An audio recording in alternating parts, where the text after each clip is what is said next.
Kasabay ng 10-day tour ni Pope Leo XIV sa 4 na bansa sa Africa para tugunan ng pangailangan ng mga Katoliko at residente doon, ay dito rin nagaganap ang mapatutsyada ni US President Donald Trump laban sa Santo Papa kung saan sinabi itong mahina sa politika at iba pang mga bagay. I think he's very weak on crime and other things. So I'm not. I mean, he went public. I'm just responding to Pope Leo, and you know, his brother is a big MAGA person, and he's a great guy, Louis.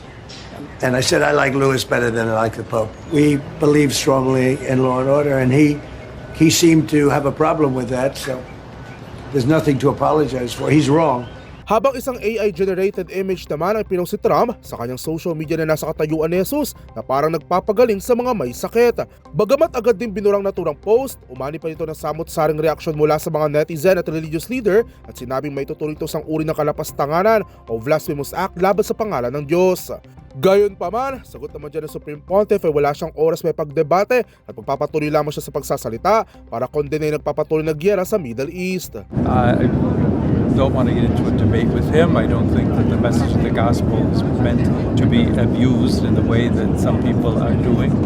And I will continue to speak out loudly against war, looking to promote peace, promoting dialogue and multilateral relationships among the states to look for just solutions to problems. Too many people are suffering in the world today. Samantala, kasalukuyang nasa Cameroon ng Santo Papa at sunod namang dadayuhin ang Angola at Equatorial Guinea para magbigay ng mensahe at makiisa sa mga Katoliko at sa kanilang kultura.